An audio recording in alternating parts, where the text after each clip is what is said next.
Hi everyone, I'm Will, as Dom just said. Great to see you here today.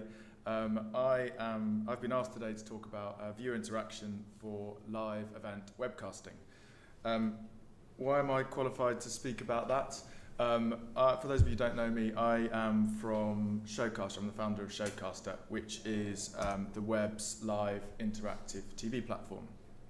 And we work with a broad range of clients running services from large tier 1 broadcasters such as Sky, Channel 4, BBC, through to digital publishers such as Sun, Yahoo and others, as well as a broad range of much smaller clients. And we've got thousands of people who come in on a self-serve basis and help themselves to our platform and pay by credit card on a subscription basis, anything between $99 and $899 a month.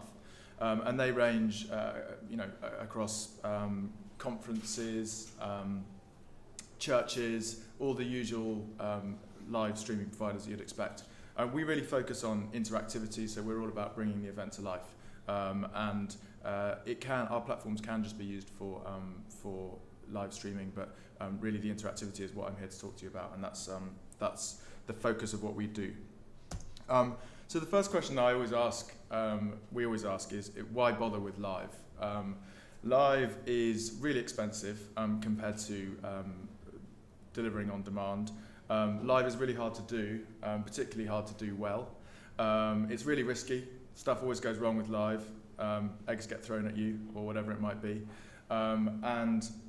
Live is generally gives a less polished output than a pre-recorded output. So there is no point in just doing live for the sake of it. And we always say this to our clients and people that we're working with. There are certain events where you don't need interactivity, where people are always going to want to watch live. So live sport, for example, people always want to watch that as it's happening before they know the result. And there are other events, Red Bull man throwing himself out of space, for example. It's really interesting to watch that live because you don't know the outcome, you don't know what's going to happen. So it's much more engaging to watch that live, even if there's no interaction. But for many things, conferences, interviews, a lot of other formats, there's very little value in watching live unless it's interactive. So we always say, don't bother. If you're just going to record something, if you're just going to put something out, you might as well record it unless you're going to make it interactive in so many instances. Unlike TV, the internet is a two-way medium. So use it. Don't just put out one-way content. Don't get people just sitting there watching it. Really engage the audience. In terms of clarifying our position, we're very much a technical. We're a software as a service platform. We partner on the content side, so we're not creatives, we're not production guys. Though much of what I'm about to talk about is on the creative and production side.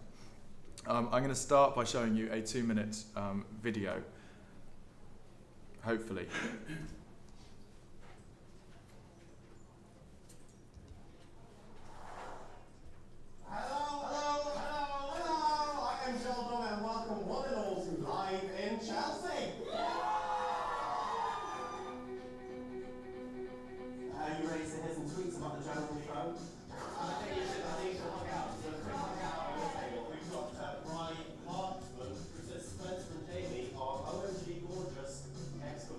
If you want your say or have any questions for our cast tonight, all you have to do to get involved is send your questions via Twitter, #Live in Chelsea, or pop them in the comments box to the right of your screen. If you're stuck on a desert island, which 3 items will you take? My lipstick. Bravo, you found wrong to react. I'm going to turn off with anything else to take. Well, luckily, we've got some lotion on my feet. There's some lotion on my feet. You go! Jump! I got myself a feminist tattoo. Jamie, how are you feeling about Spencer and Louise now you've decided to forgive and move on? Are you still looking in brackets as well? Well, I'm single now, so...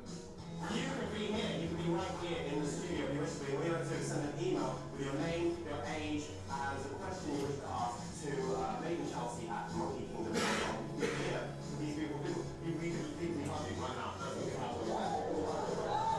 will tell you when this is over. Joel's Spa Treatments, everybody.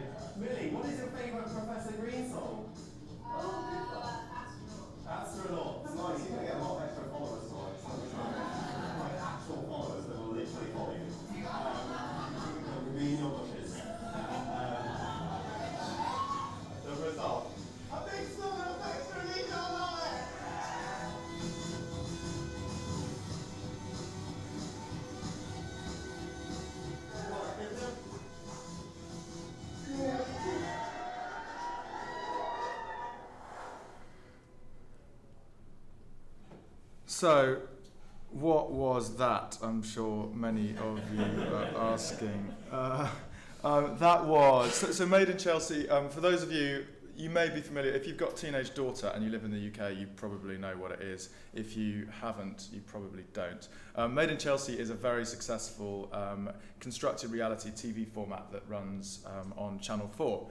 And they commissioned a spin-off series, Live in Chelsea, which was a web-only series, obviously a live series, and ran straight after every episode on TV. We partnered with Spirit Digital, who were a creative partner, and they did the production on that side of things. We did all the technical delivery, etc. As I said, it went out, so the TV show went out at 10 p.m. on a Monday night, and then the Live in Chelsea ran straight afterwards at 11 p.m. And the continuity announcer on TV put a big push out saying, if you want to have a good chance to chat with the cast and all that kind of stuff, go to channel4.com now and join in Live in Chelsea. So there was also a big social media push that accompanied all of that. The show was broadcast live from a secret location in Chelsea. I'm not sure why it was a secret location, really, other than, I suppose, didn't want a whole load of teenage girls camping on the doorstep. And it was presented by Joel Dommett, who is an up-and-coming comedian. So it had a professional presenter. He had nothing to do with the series. And it was it's pretty trashy stuff, as you saw, really. But it's a great example of how interactivity really engages the audience. And drives up the TV audience as well. So we had, there were stupid things in there, Joel's poll, superfans, competition winners could come down the next week. It was actually running for 10 weeks in a row. Superfans could come down and be part of the audience that you saw there. There were games, lots of questions and that kind of stuff coming in from Twitter and Facebook, etc. Joel had a presenter iPad, and I'll kind of come on to the importance of things like that in a second, but you saw that in his hand.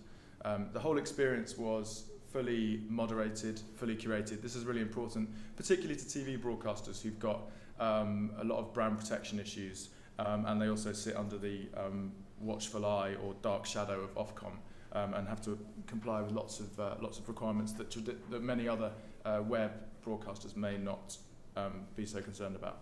And interestingly, the show actually went up onto 4 On Demand as well, which is Channel 4's on-demand platform, similar to like the iPlayer. And it was the first web-originated content, i.e. content that wasn't created for TV, to go up onto 4 On Demand. And that created lots of kind of technical production requirements for us, because it had to go through Red B's ingest process. It needed to be in HD and 50 frames a second and all that kind of stuff. How did it go? The show was, I'm a bit biased, but the show was a resounding success. So it was a great example of how you can make a web TV show, bring in the interactivity and make it really, really successful in a very different way to anything you can achieve on TV. The hashtag Live in Chelsea, and that hashtag was specifically for the online show. It was nothing to do with, there was a separate hashtag for the TV show. Trended number 3 on Twitter in the first week, which I think kind of bowled everyone over, and we had more than 500,000 views and more than 500,000 interactions. So that's people participating in some form of interactivity. So that was a great success, and it's kind of helped us create what we call the 9 lives, the 9 rules of how to build a successful interactive event.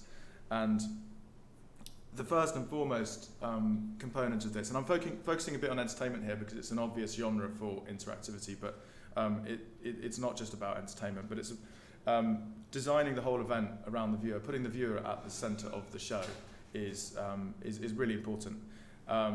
It's not just about bolting a bit of a Twitter object on next to what you're doing. It needs to be much more embedded and much more evolved than that. Calling out individuals is obviously a great thing to do. Give everyone their 1 minute of fame. They love that. Get mentioned, particularly on celebrity-oriented formats. But if you've got a big show, you can't call out all individuals. It's not possible. And actually, we saw a lot of the comments and tweets and all that sort of stuff coming through as people saying, they never read out my question. They never answer my question. Well, of course they don't when there's 100,000 people watching, which is why we actually about 9 months ago we introduced polls, and we think polls are a really important element of a webcast because they give every viewer a voice. So when you throw a poll up, you get very, very high participation rates. And it's great for it's great for driving the show. So asking viewers at home, do they want to hear about this or do they want to hear about that? Do they want to see this or do they want to see that? And using that to drive the direction of the show. And it makes viewers at home feel like they're very much part of it and they're influential in the show. So polls we think are key in all of these shows for their mass participation benefits. Curation I've already spoken about. It's obviously important from a kind of compliance perspective, particularly if you're in the TV world, but if you're not in the TV world, just the sheer volume of data points you're getting in, you're getting tweets, you're getting Facebook comments, you're getting polls, you're getting all this sort of stuff in. You've got to have an efficient way of curating that and turning that into something meaningful that you can feed into the show. And that's really about having the tools to manage that and the tools to be able to easily curate that. Number 6, integrated experience. This is so important. A gorgeous user experience, a really nice UI.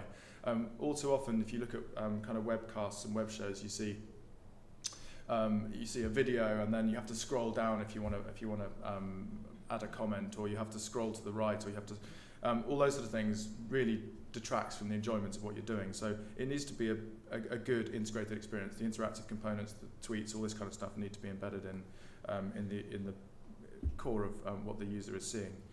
Any screen kind of goes without saying. Not much to add about that. We see nowadays on many of our shows the majority of people are not on PCs, particularly if anything that sits alongside TV, they're on phones or tablets. So making sure the experience is optimized for those different devices is really important. Make viewers believe you're listening. This is the other thing I said earlier. You get a lot of complaints, my question never gets answered, that kind of thing. It's really important that viewers believe that their participation is important to the show and is important to the producer. Things like The Voice, you see, I think it's criminal, I hope there's no one from the BBC here, but you see people reading out tweets on cardboard cards, and the presenter will say, oh, we just had a tweet in from so-and-so, and they're reading it off a piece of cardboard. Well, you obviously haven't just had that tweet in from so-and-so. If you're reading it off a piece of cardboard, it's obviously been written whenever it was written, and it was probably something produced a week ago. It just reduces that kind of viewer believability. So things like having an iPad there just makes a big difference. Makes people feel like when they write a tweet, that is going to get in front of the presenter. And low latency is key from a technical perspective. Cross-platform low latency. We really focus on making sure that across every platform our latency is only running at a few seconds behind live, because if you are running an interactive event and it's running 45 seconds behind live, then the interactivity is not in sync with the content of the event, and you often see that, and it makes the whole show seem disjointed. So a low latency platform is critical to a good live interactive event. And the final point to mention here is that if you build interactivity into the show, and interactivity is part of the format, then that makes a great on-demand show as well. So you use the interactivity to create the content, and then you make sure it's available afterwards to watch. And we often get more views on shows that we're involved with on demand than we do live. But it was the live that created that content. So making sure that your shows are available on demand within a few seconds or a minute is really important, preferably on an automated basis. You see many live shows, and 2 days later they post a recording of it. By that stage, if you look at the viewer graphs, the interest has generally tailed off pretty rapidly. I'm going to talk about one more case study here, again with Channel 4. So again, it's a TV entertainment thing, but I will talk about some other formats in a second. This was run in a very different way. So this was a companion experience. It was something that sat alongside TV, and it works in other genres really well as well. Skins is another kind of teen-oriented format, what we did is we ran. As it was going out, as the TV show was going out on TV, at the same time we had the cast in a room, and we had cameras on the cast, and you could watch the cast watching the show. So it was announced at the beginning of the show on Channel 4, go to channel4.com now and watch along with the cast. The audio is muted on the second screen, so on your phone or your tablet, the audio is muted. So you're watching the show on TV, and you could see the cast in real time reacting to what was happening on TV. And it was really interesting and really entertaining. So you could see them jump up and down with excitement or cringe when something happened. But more importantly, you could interact with them. So as the show was going on, people are typically on Twitter anyway.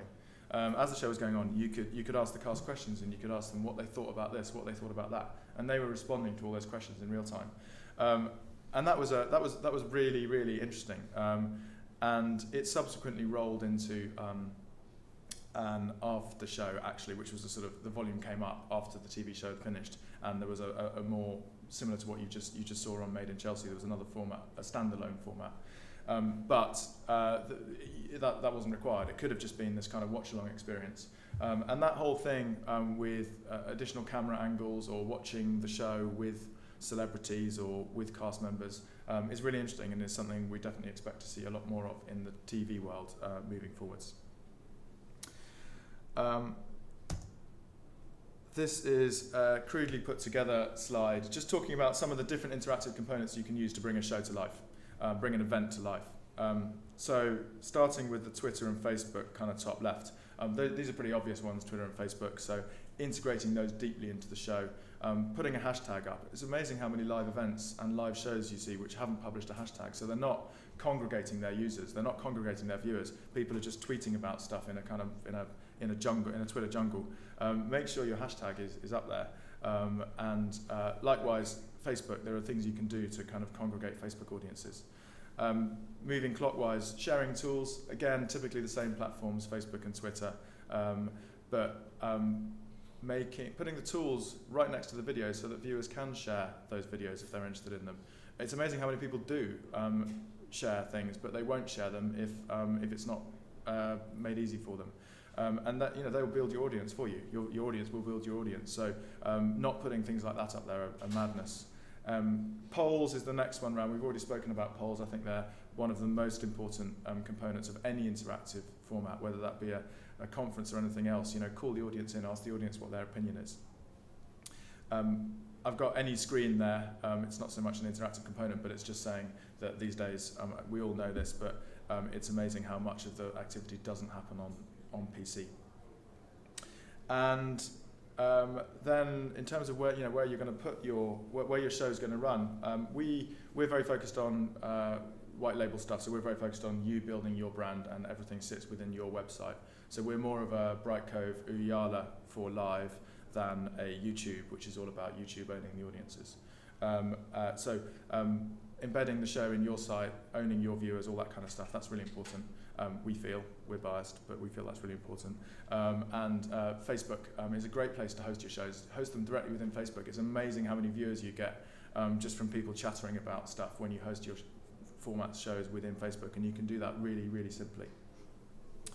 Next one around is our presenter iPad. Again, I kind of talked about this, but part of one thing that we think is really important is having an iPad on camera, so that presenters, etc., are seen to be listening to what's happening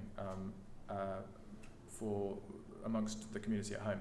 And we provide an integrated set of tools that enable that to happen.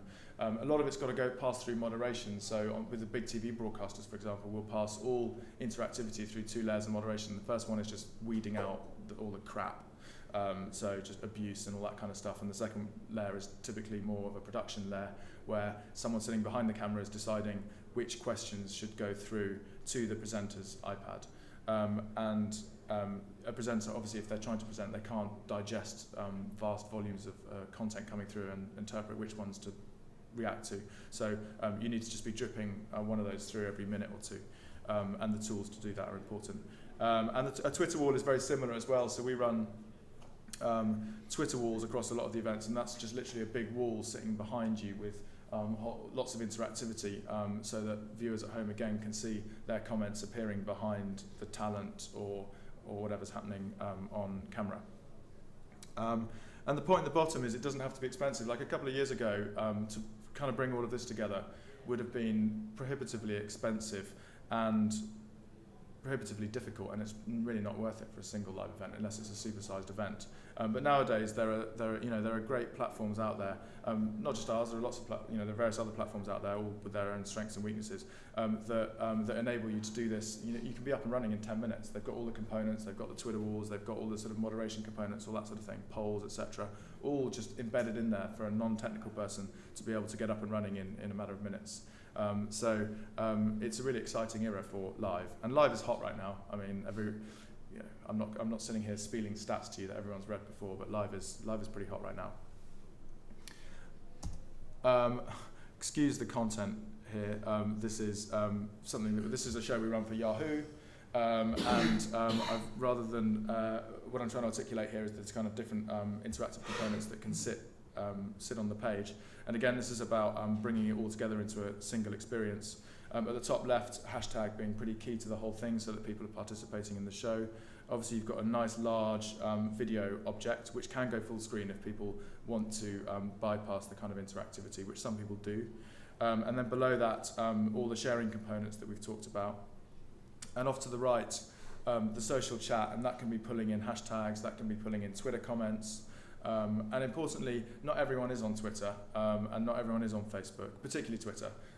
Facebook is a bit more ubiquitous, but even those who are on there don't necessarily want to participate via Twitter or Facebook because they think it's spam or they don't want to be seen to be part of a particular format.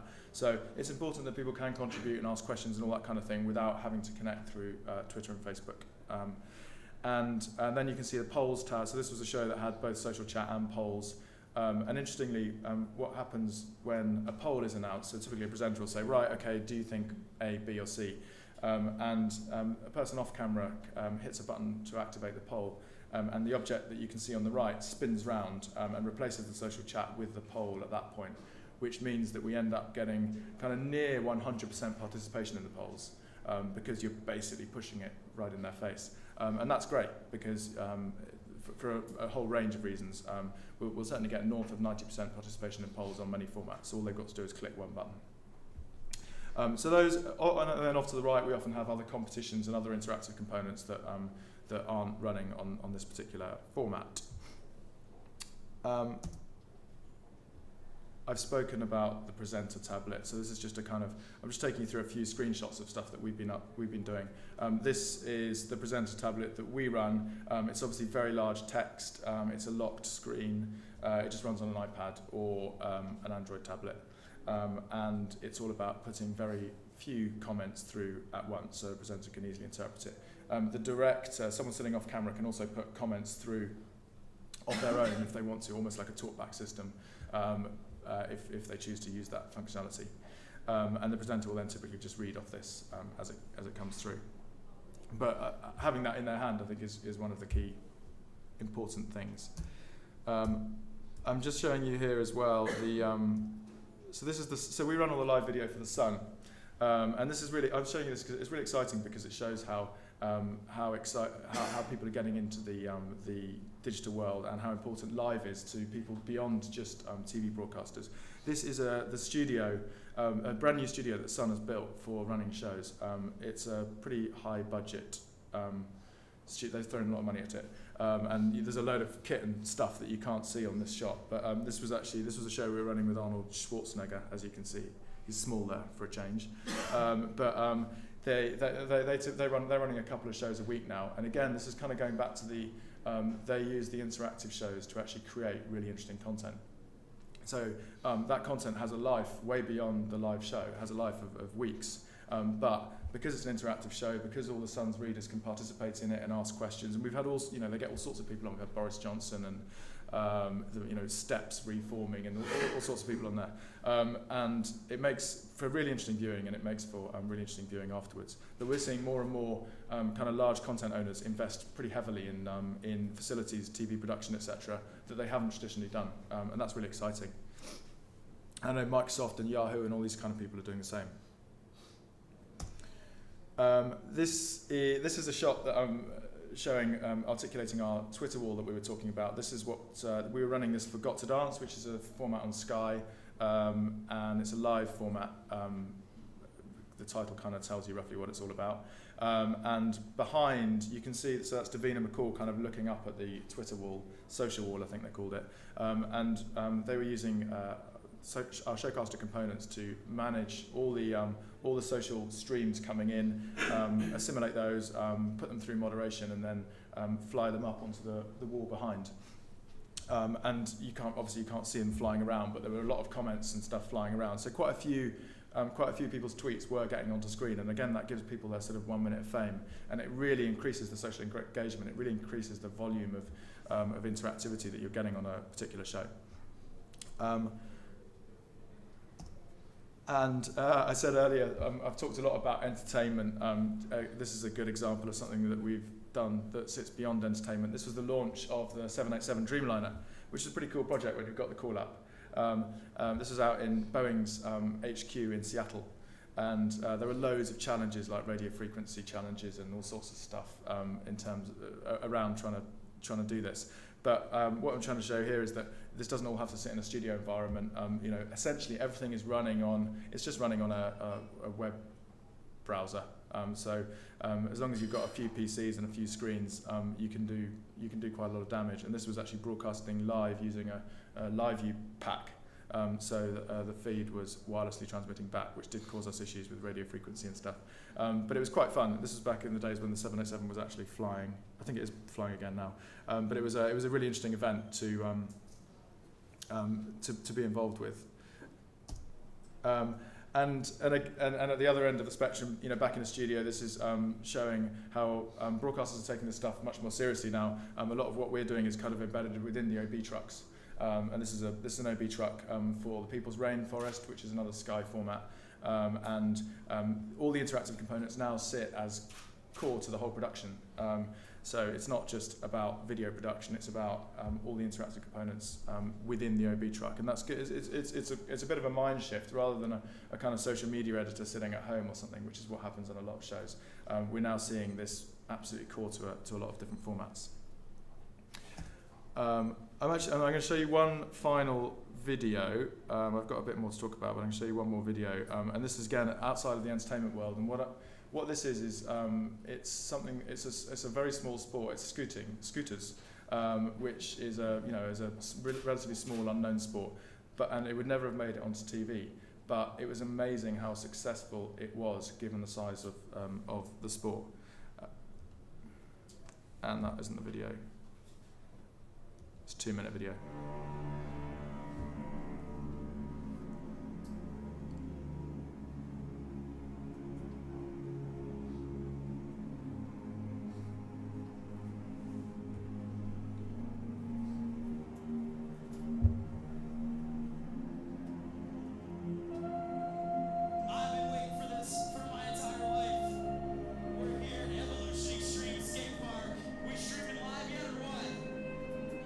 Streaming, I like it.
So that gives you an idea of some of the other formats that aren't entertainment formats. A good example of sport and how bringing interactive, and the reason it was working, probably not very well articulated in that video, is that the interactivity was core to it. So the riders and stuff were in front of the cameras, and the fan base at home could engage with what was happening on more than a lean back basis. They were sitting there and they were very involved in that event, and that was very much a niche sport at a small skate park, and deemed really, really successful. It was also a slight hybrid in that you saw the YouTube views. So what they did is they used an interactive platform, our platform, to create the content to make the whole event come to life, and then they also put the on-demand show afterwards up onto YouTube to build their YouTube channel audience. So and we see that with quite a few of our content publishers. They're using our platform for the live production, and then taking the video, which is simple to export out to YouTube, and putting that up onto YouTube channels, and that's cool. We think that's great.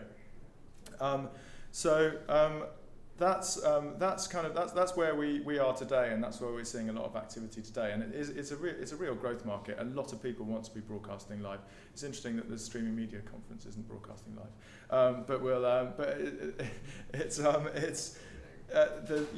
there's a huge amount that can be done. But I guess our whole message is don't just broadcast something live, stick it in a site, and that's it, because it's completely pointless. Don't bother. It's a waste of time, waste of money. Make it interactive, and at that point, your viewers at home and everyone else really want to be a part of it. One thing I'm gonna just talk about in terms of what's coming next, and this is a platform we're just about to launch. Viewers love to be able to feel like they're creating their own content. They love to be. We're seeing viewers want to get more and more involved in the shows, and we're just launching over the next couple of days a Grabio, which enables viewers to share brief moments of the live stream. We're initially launching it on TV rather than on the web, but we're extending it to anyone who broadcasts using the Showcaster platform over the course of the next few weeks. The concept is really, really simple. It enables viewers, in a similar way to the way they can tweet and they can participate in Facebook at the moment, it gives them another social sharing button, which enables them to grab the last 20 seconds of whatever they're watching. They can't scrub back, they can't do any of that. It's very simple. It's just the last 20 seconds of what they're watching. And they can then add their own comment to that. And they can share that across Twitter and Facebook. And we're integrated with Twitter, so it'll appear as a Twitter card. So you don't actually have to leave Twitter to be able to watch that video. You can see it in line as an expanded tweet. And likewise with Facebook, you can watch the video much like you can many videos now. You can watch that within your timeline without leaving Facebook. And the idea here is it's very simple. Increase the number of viewers to your live show. There's nothing more validating for content than your friend telling you that content is great. It's the ultimate method for validation. So if my friends tell me that something is really interesting and something's going on now, I'm much more likely to try to have a crack at that, see what it's all about, than I would do if I just read about it elsewhere. So that will drive viewers to the live show. Likewise for the on-demand shows, this is going to kind of extend, the goal is to extend the lifetime of all these formats. So afterwards people can come back and watch the on-demand show as well. Because obviously those videos will stick around in social media for a few days on Twitter and a few weeks on Facebook. It increases social conversations, so the idea here is to just create more engagement, create more chatter around your content. And again, that's really interesting and really important. And from a TV perspective, certainly, obviously this requires large numbers of views to really work, but from a TV perspective, it generates incremental ad revenue through post-rolls, stings, pre-rolls, that kind of thing. So as I said, we're launching it on TV initially, but we're going to, as any Showcaster broadcaster, will shortly be able to just check the button to add that onto their Showcaster shows, and anyone will be able to grab the last 20 seconds. I'm going to attempt a quick demo of the concept, and this at the moment is configured as a companion concept, so it's configured as a second screen complement to what's happening on TV. So on TV, the continuity announcer will say if you want to share moments, share clips of what's happening here, you can go to the broadcaster's site. If this works, so this is it's kind of responsive HTML5 based platform. This is at the moment plugged into Sky Living, I think. So if I click this here, That is the last 20 seconds of what Sky News, that is. So that's what you're watching now on Sky News. That's the last 20 seconds of whatever's just played out on Sky News. If I'm not happy with that moment, and I'm using this on my tablet or on my smartphone next to the TV, if I'm not happy with that moment, I can click that and I can grab the next to last 20 seconds, if that makes sense. Once I'm happy with my clip, I can then add a comment, which is probably pre-filled with a hashtag, which is set by the organiser of the show, format, event, whatever it is. And then I can just share that across Facebook and Twitter. And then that 20-second video appears in line in Facebook and Twitter, and it links back to the live show that you're running, the live event that you're running, and it also links back afterwards to the on-demand platform. And it also creates the concept of a timeline. And again, this is all about just increasing viewer engagement. It creates the concept of a timeline here, so I can see what other people have shared over time, and if I'm interested in a particular clip, I can click on that. I can click on that clip, and it'll play it there, or I can continue down the timeline, etc. So we're launching, as you can probably see here, and we're launching this with Sky on a format called Top Model, Britain and Ireland's next top model, which kind of does what it says on the tin. But we're launching that shortly. So it works very well, obviously, in a TV environment where people can kind of share great moments from TV. The broadcasters love the concept because it enables them to take control of a lot of the social media activity, but also generate new incremental ad revenues. And from a showcaster perspective, in terms of online-only events, so forgetting the TV broadcast world, it will be a slightly different user experience, a simplified user experience, but it will just be embedded within any live show that anyone's running, so that people can grab moments and share those moments. So we're very excited by that, and we think that's a great extension of the current interactive world that we're all living in. And I actually thought that I had slightly less time than I have got to talk about today. So there's probably an opportunity for some questions. I'm just thinking if I've got any other slides. Oh, right. Yeah. So that's me. That's what we've been up to. I think the interactive world is really, really exciting at the moment, and it'd be great to field any questions that are coming in from anyone. So, are you finding the production cost of doing events certainly at the higher end scale is on par with the cost that maybe 5 years ago were just being spent on the broadcast, or is live webcasting still a cheap alternative? So production swallows up, on some of the ones that I've just shown you, production swallows up the bulk of the budget, and they're six-figure budgets across a few episodes. So that's pretty high end, and it's not the mass market stuff. But I think we're seeing a lot of stuff being done for much lower budget on a self-serve basis, and also on some of the produced stuff that would absolutely only have been possible in a live streaming environment, not in a TV environment. So in answer to your question, yes, you can actually do a heck of a lot for not very much money, live streaming. I'm curious how you handle moderation, or I suppose lack thereof, in live chat. Specifically, do you have it rigged up so that chats are removed if they're, say, abusive, or are they pre-approved before being displayed? So we have both proactive and reactive moderation. So some broadcasters, shows, event organisers will have no moderation. They're quite happy. Something like this, probably not going to get anything particularly abusive. Well, that's not true actually, but you never know. But something like this, they would probably leave open with no moderation at all. At the other end of the scale, you've got the TV broadcasters who are paranoid about everything, and they will have proactive moderation. So they will pass each interaction through 2 layers of moderation, 1 compliance and 1 production layer, before it ever makes it out, either online or onto the presenter's iPad. And then you've got some in the middle who are kind of happy, and this is the Facebook approach actually, which is happy to let stuff go up, but if you don't like it, you can then take it down afterwards. So in answer to your question, something suits everyone. Anything else? Yeah?